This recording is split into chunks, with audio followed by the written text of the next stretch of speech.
मैं ना आपको एक बहुत इम्पोर्टेंट बात समझाता हूँ, इनफैक्ट बताता हूँ इस बारे में, क्योंकि हम सभी इस स्टेज से गुजरते हैं। बेसिकली जो आज बच्चा है वो कभी एडल्ट होगा, कभी वो शादी होगी उसकी, कभी वो फुल थ्रॉटल अपने काम पे होगा, फिर उसके बाद एक टाइम आएगा कि जब वो रिटायरमेंट की स्टेज पे पहुंच जाएगा।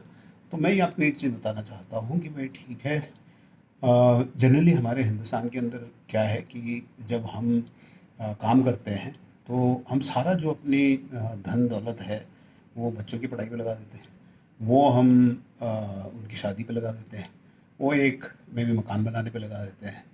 और सब कर पुरा के ये होता है कि by the end of the time when we actually kind of retirement के आजू बाजू पहुँचते हैं, तो ऐसा लगता है कि सारे पैसे जो थे जो कमाए थे वो तो खर्च हो गए। अब क्या रह गया, अब तो बहुत ही लिमिटेड है। और आज की डेट में ये है कि भाई ठीक है जी, क्योंकि हेल्थ केयर अच्छा है, सब कुछ चीज़ें अच्छी है, तो आप ये सोचिए कि भाई ठीक है, रिटायरमेंट के बाद मानो इंसान 25 साल 30 साल जी गया और उसकी जेब में बहुत ज़्यादा पैसे ना पड़े हों, तो ये बहुत इंपॉर्टेंट एक समस्या है कि भाई ठीक है जी, वो आगे की ज़िंदगी अपनी कैसे जिएगा, क्योंकि देखिए पेंशन तो हर किसी को है नहीं आज की डेट में। There is less than 10% people who are actually eligible for pension and all that.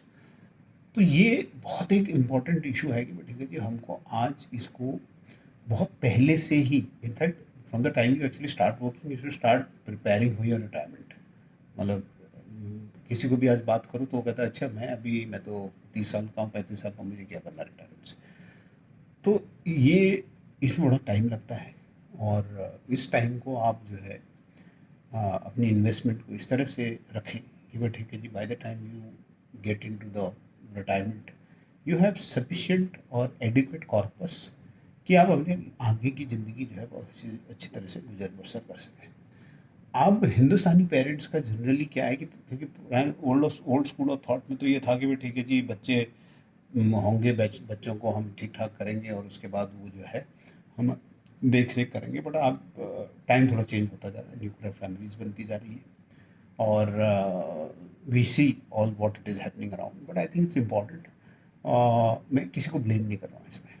Point ये है कि हमें ये देखना है कि भाई क्या, कैसे हम इस चीज़ को, अपने आप को, अपने फंड्स को, अपने फाइनेंशियल्स को मैनेज करें कि हम जब तक इस धरती पर रहें तो हमें किसी के आगे हाथ ना फैलाना पड़े।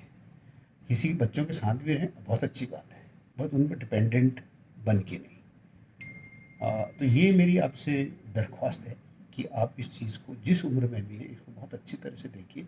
ये सबसे बड़ी गलती के तौर पे उभर के आ रही है कि लोग अपनी रिटायरमेंट को प्लान नहीं कर रहे हैं और आने वाले टाइम में तो और भी डिफ़िकल्ट होता जा रहा है। धन्यवाद।